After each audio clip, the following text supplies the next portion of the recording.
Hello, Predential. My name is Ben Nemtin, and I'm so excited to be your first speaker for the Predential Speaker Series. I'm sorry I couldn't be there live August 25th, but this is your official invite to the Speaker Series, and I'm going to give you a short taste of what my keynote can be.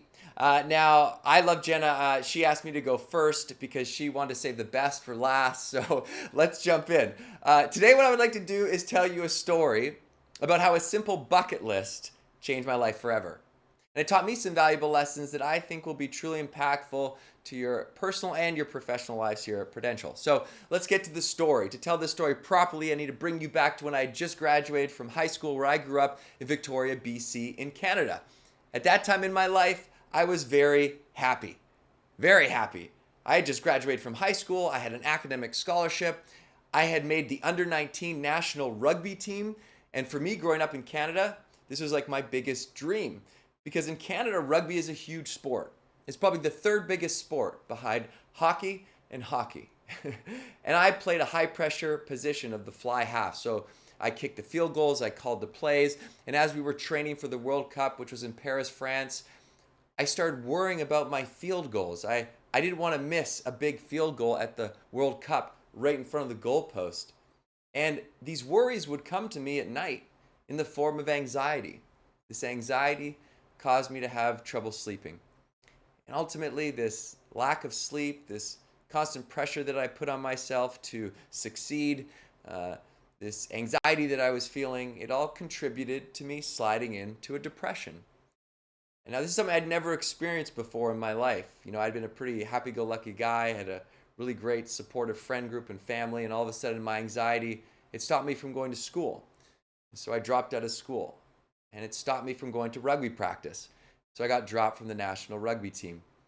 And before I knew it, I was a shut-in in my parents' house. And this was a very scary time for me. I didn't understand why I was feeling like this. Everything that I'd worked so hard for, it was suddenly gone.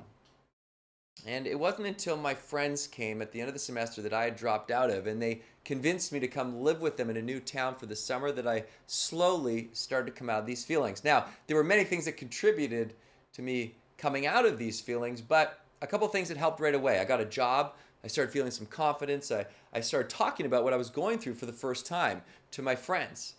And I realized that I wasn't the only one that was going through some of these feelings. And I started meeting young people my age that were inspiring. Kids that had started their own businesses right out of high school. They already traveled around the world. I never met young people like this. And I realized that they gave me energy. And so as I was driving home after that summer away, I thought, you know what, I'm going to try and only surround myself with people that inspire me. Just like those kids that I met in that new town. I didn't know it then, that one small decision, it would completely change the rest of my life. And so I get back home to Victoria, BC. I think through that my friends to see who checks that box of being inspiring. At the time, not many did. But there was one kid that came to mind. His name was Johnny, and he was a filmmaker from my neighborhood. And secretly, I'd always wanted to make a movie. So I called up Johnny. I said, let's make a movie. And he said, let's get my older brother Duncan and our other friend Dave, and the four of us will get together and start making a movie. And as we were trying to figure out what this movie was about, Johnny was a freshman at university, and he was sitting in his English class, and his English professor assigned him a 150-year-old poem called The Buried Life. And he reads the poem, and something in that poem strikes him. He sends 4 lines of that poem back to us. He says, guys, read this poem. But often in the world's most crowded streets, but often in the din of strife, there rises an unspeakable desire after the knowledge of our buried life. And he says, guys, this poet, 150 years ago in 1852, he's articulating the same feeling that we're feeling right now. And that is, we have all these things that we want to do, but we haven't done them because they're buried. And we have moments when we're inspired to go after those things, but that kind of gets buried by the day-to-day. So right then and there, we thought, okay, we still don't know what this movie is going to be about, but we're going to call it The Buried Life. And then we thought, well, how do we unbury these dreams? And we decided to ask this question, what do you want to do before you die? Because oddly enough, the thought of death actually made us think about life. By digesting our mortality, it put things in perspective. And so when we asked ourselves this question, it turned out there were many answers. And that's how the bucket list started to form. It was our answers to the question, what do you want to do before you die? and we wrote down all of our wildest dreams. We never thought we would do any of them, but we thought if we could do anything, what would we do? If we had $10 million in our bank, what would we do? And as we wrote down that list, we thought, all right, let's go after this list, and let's also help other people accomplish their bucket list. So we'll go on a road trip. We'll ask strangers, what do you want to do before you die? And if we can help them, then we will. And we'll also tackle our bucket list item. All right, so we had the idea for our film. Where do we start? Well, we had no money saved up, so we had to work 2 summer jobs the next summer, cold call companies out of the phone book looking for sponsorship. We threw parties as fundraisers so we could save up enough money for gas. We bought a camera on eBay. We built a simple website with our 100 dreams and a contact page. The last thing we need is a vehicle. So we go to an RV salesman. We said, sir, we're going on a 2-week road trip to go after our list and help other people. We need your help. He says, guys, I got you. Check it out. Just came in, brand new. We say, perfect. How much?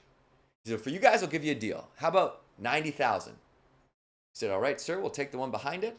The 1977 Dodge, coach from an RV. We put streamers on the side for speed. We got our camera, and we're ready to go. So we're taking a 2-week road trip to go after our list and help other people. This is back in 2006. And when we hit the road, something unexpected happens. Strangers start to hear about our mission, and they start to send us emails. They say, I saw your list online. Number 9, ride a bull. My uncle has a bull ranch. He can get you on a bull. Or I saw number 42, make a toast at a stranger's wedding. My best friend's getting married. I'm the best man. I can get you in. And then people started sending us their dreams, asking for our help. He said, hey, I've always dreamed of flying a fighter jet. Can you guys help? I've always dreamed of singing a duet with Beyonce. I've always dreamed of riding a horse through a drive-thru. Now, the most surprising thing of all was, for the first time in my life, I was starting to feel some purpose. And before we knew it, that 2-week road trip, well, it ended up lasting over 10 years. And the list items that we had written down that I was convinced were impossible, over time, they started to fall off the list. So things like number 53, make a TV show. Or number 81, have a beer with Prince Harry. Although it looks like I crossed off have a few beers. Number 42, be interviewed by Oprah. And continue to push ourselves out of our comfort zones with list items like number 74, help deliver a baby. Now, this was a life-changing experience for me. I was completely in awe. My friend Dave was a tiny bit in shock. Now, arguably the most difficult item on the list, number 95, play basketball with President Obama. Now, oddly enough, it's not these big list items that mean the most. It was the times when we were able to step into someone else's life and help them with their dream that truly, truly stuck with us. Like Tori, who was born with one hand, her biggest dream is to have a bionic hand, and we were able to find her a bionic hand and surprise her with it. Or Brent, who needed a truck to start a landscaping business so he could move out of the homeless shelter that he was living in. And we were able to buy a $2,100 truck for $480 and deliver it to Brent so that he could start his landscaping business. Now, why do I tell you my story? Well, I tell you my story because I'm hoping that you're starting to see the unusual power that a bucket list can have in helping you prioritize the things that are truly important in your life. Because let's just define what a bucket list is. It's just a list of the most important things to you in your life. The things that you believe will bring you the most joy and happiness and fulfillment. Now, the list itself, the physical list, that's just a device so you don't forget about those things. Because if you don't have something to remind yourself, they get buried. It's human nature. It's been happening for hundreds of years. That's why the poem, The Buried Life, was written in 1852, describing this exact feeling, which is why it's so important to stop and think about what's important to you. Not what you think other people feel is important to you, but in your gut and in your heart, what's important to you. And if you can't think about what's important to you, it's okay. You're not alone. Don't think, try and feel. What are you curious about? What excites you when you think about it? those are the roads to follow. As you know, the days move quickly. We must not forget the words of the brilliant philosopher Ferris Bueller, who said, life moves pretty fast. If you don't stop and look around once in a while, you could miss it. But isn't a bucket list a little bit selfish, though? Prioritizing your own personal goals? Right? That's what I thought, considering all the responsibilities I had, all the people I had to take care of. And now I realize I think I actually had it backwards. You see, you prioritizing your personal goals is vital for a myriad of different reasons. It's important for your own well-being, your own mental health and happiness to be doing the things that you love. But it's also important for those around you, for your team members and for your family, for your friends. Because simply put, you can't take care of other people if you don't take care of yourself, especially with the last 15 months that we've all had, right? That's why flight attendants say when you take off, in case of emergency, put on your own oxygen mask before serving others, because you can't serve others if you can't breathe. It's also important for your career here at Predential, because there's very little work-life balance these days.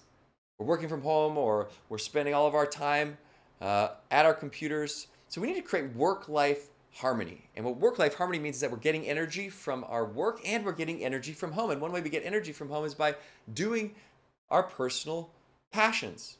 That fills you up. That gives you energy, right? This is the new leadership. By you putting yourself first, you put yourself in a position to serve others. So it's not selfish, it's service.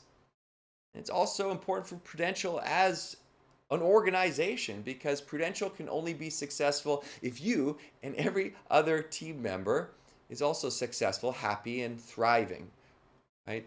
And lastly, it's important for your legacy. And to explain legacy, I'll quickly introduce this man. He's a psychologist named Tom Gilovich. And Tom Gilovich just did a number of academic studies, and he wrote a paper in the journal Emotion. And in that paper, he found that people, at the end of their life, they don't regret the things that they did. They regret the things they didn't do. The results of the study, called The Ideal Road Not Taken, indicate that it's not enough to encourage people to just do the right thing. We need to establish that it's vital for people to act on their hopes and dreams. It's not normal to keep putting them off indefinitely. In the short term, people regret their actions more than inaction, said Gilovich, but in the long term, the inaction and regrets stick around longer. Now, what I found so fascinating about this study is that when Mr. Gilovich asked people on their deathbed, what is your number one regret in your entire life? 76% of people had the exact same answer. And that was not living my ideal self. 76% living the life that someone else wanted for them, not what they wanted. That is an overwhelming majority of the population that will live their life, reach their deathbed, reflect on their life, and think, damn, I didn't take time for the small things that were important to me. Right? So that is not going to happen, right? We all are going to be in that minority. We all are going to be in that 24%. That's why this question is so important. I believe this is the most important question we can ask ourselves. Now, in order to not end up in that 76% of the population that ends their life regretting inaction, we need to understand why this happens. And there are two reasons. The first is that when it comes to our personal goals, there are no deadlines. But we have deadlines for every other goal set in our lives, right? We have work deadlines. We have other life deadlines. With our personal goals, we say, oh, I'll do it next week. Oh, something else popped up. It's more important. I'll do it next month. I'll do it next year. Until 76% of people realize they're out of time. So we need to start to create some accountability around our personal goals to drive us forward. How do we do that? We write our bucket list. Because when you write down your goals, you take something that's intangible and you make it tangible. Now you have a reminder that your goals exist. We share our goals, because then we feel accountable to the people we just shared with. If you want to increase your chances by 77%, you have an accountability buddy checking in with you down the line. Now, the second problem that we face with our personal goals is that typically we wait to feel inspired to go after them. That inspiration rarely hits. I know that's like, I got a guitar sitting in the corner. I'm still waiting to feel inspired to pick it up and play. Now, here's the trick. You can create your own inspiration through action. Even if you don't know how you're going to achieve the end result, those initial small steps start to build inspiration. So you're the architect of your own inspiration by taking action. And you can help keep your team accountable to not only their professional goals, but also their personal goals. You can start to create inspiration by taking action within your organization. And people love to work at a place that encourages them to be the full expression of themselves. And as leaders, it's important that we take an interest in not just the professional goals, but in the human and their personal goals. And then you see people truly thrive. Now, the problem is that you will get buried by the day-to-day. It's inevitable. It happens to everyone. Now, if you want to check in very quickly, just picture your 90-year-old self and ask your 90-year-old self, will I be content with the time I'm spending focused on me? And if that answer is no, that's okay. Just ask your 90-year-old self, what will I be content with? And that answer is different for everyone. Is it taking that road trip that you've been putting off with your family? Is it reconnecting with that someone that you've lost touch with? Is it spending more time on that cause that's so important to you? Because I guarantee what you will not regret is just taking time to honestly think about this question. What do you want to do before you die? Well, thank you all so much. If I had more time, I would go into my 5 steps to make the impossible possible, which now are tangible steps to drive you towards those goals that are so important to you. Or perhaps I dive into more around mental health and stigma, or my resilience toolkit, which are habits for success. But we don't have time for that, but hopefully we can speak soon. If you have any questions about any of these topics, please reach out to Jenna. We'll set up a call. I'd love to chat more with you. With that being said, I hope you have an amazing August 25th for the Predential Speaker Series, and I'm sure I will speak to you soon. Take care.